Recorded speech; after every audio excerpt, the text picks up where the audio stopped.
संभल में जिलाधिकारी डॉक्टर राजेंद्र पैंसिया और पुलिस अधीक्षक कृष्ण कुमार बिश्नोई ने प्रेस वार्ता की है।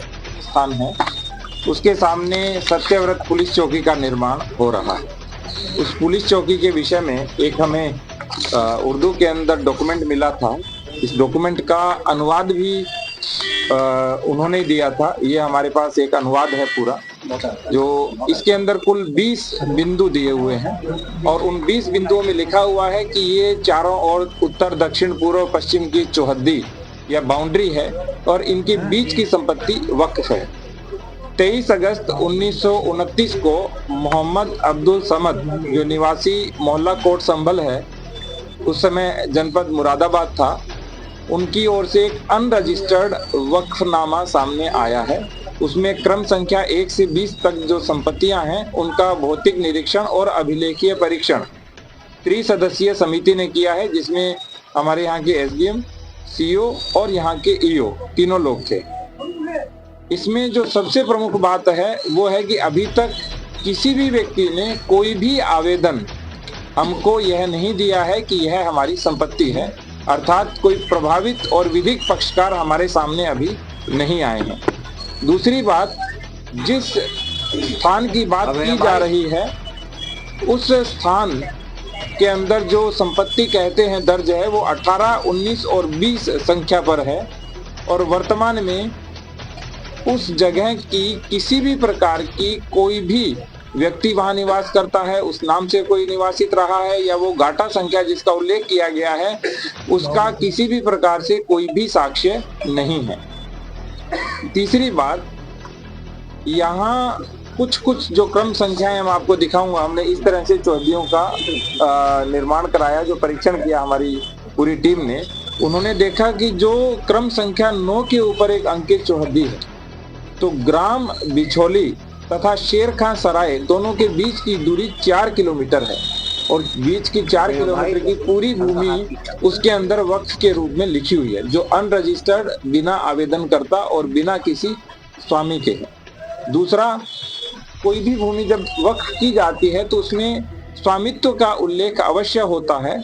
इसमें किसी प्रकार की कोई भी स्वामित्व का उल्लेख नहीं है। तीसरी बात, वर्तमान जो भूमि है वहाँ पर कोई मकान स्थायी अस्तित्व में नहीं है। किसी प्रकार के जो नाम दिए गए हैं उस प्रकार के नाम भी वर्तमान में अस्तित्व में नहीं है। तो इससे ये प्रश्न चिन्ह उठता है कि जिस भूमि की बात की जा रही है, जो वक्फ की गई है, उसकी वास्तविकता क्या है। किसी ने अभी इसके विषय में हमें अवगत नहीं कराया है। उस वक्फनामे को देखें तो जनपद संभल की हजारों बीघा भूमि का बैनामा कर दिया गया है, जबकि मोहम्मद अब्दुल समद की अपनी संपत्ति का उसमें कोई उल्लेख नहीं है। उस वक्फनामे में यह भी लिखा हुआ है कि अपनी संपत्तियां मदरसे के निर्माण हेतु दे रहा है। तो क्या कोई व्यक्ति हजारों बीघा भूमि मदरसे के निर्माण हेतु दे रहे हैं? तो 1 से लेकर के 20 तक की संपत्ति में कहाँ मदरसा बनना है, कौन सा मदरसा बना है और किस तरह से उस मदरसे का निर्माण होगा, उसका कोई उल्लेख नहीं है। इसके बाद जो नगर पालिका के आसपास का क्षेत्र जितना भी है हमारा, जिसमें सारे सरकारी स्थान हैं, जिसमें तहसील है, पुलिस थाना है, पुलिस चौकियां हैं, डाकघर है और जो विवादित धर्म स्थल है, श्री कल्की मंदिर है, वो भी उन चौहद्दियों के बीच में ही आता है। तो जो अनरजिस्टर्ड, अनवेरीफाइड जो बैनामा है और जो 50 रुपए के स्टाम्प के ऊपर दिया गया है, तो उसके अंदर सारी संपत्तियां भी एक तरह से वक्फ के रूप में लिखी हुई है। पे तो ये पाया जाता है कि जिस कोतवाली में आप बैठे हैं, ये भी जो 1905 या 1906 में बनी है, ये भी एक वक्फ प्रॉपर्टी है और इस तरीके के जो कागजात प्रस्तुत किए गए हैं, जितने भी वक्फ प्रॉपर्टी के कागजात हैं, उन सबको वेरिफिकेशन करवाया जाएगा उनका। जिसमें सेक्शन 56 है वक्फ एक्ट 1995 का, उसका जो वायलेशन हुआ है उन सबका भी वेरिफिकेशन कराया जाएगा और जहां पे इसके वायलेशन को पाया जाएगा और फर्जीवाड़े करके, डॉक्यूमेंट करके, एग्रीमेंट करके, तो एक्सचेकर को भी जो लॉस हो रहा है, ये बेनामे कराए जा रहे हैं, जिसका कोई लीगल सेंटिटी बेनामे के तौर पे, जो सेल डीड के तौर पे होना चाहिए, वो नहीं है।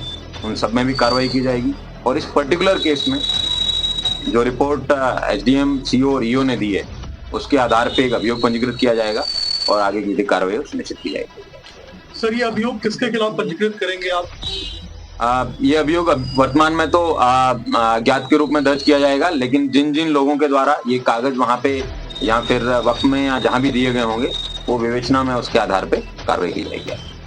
सर, जो कमेटी की रिपोर्ट बनी है उसमें क्या आया है, कितना पेरीमीटर, कितना एरिया को वक्त की प्रॉपर्टी बताया गया है, और जो कल की मंदिर स्पेसिफिकली क्या उसे भी वक्त की श्रेणी में रखा गया है? पूरा शहर ही है, 4 किलोमीटर का एरिया है, आसपास के गांव भी उसके अंदर वक्त के रूप में दर्ज किए गए। संभल से अंजुम इशरत की रिपोर्ट।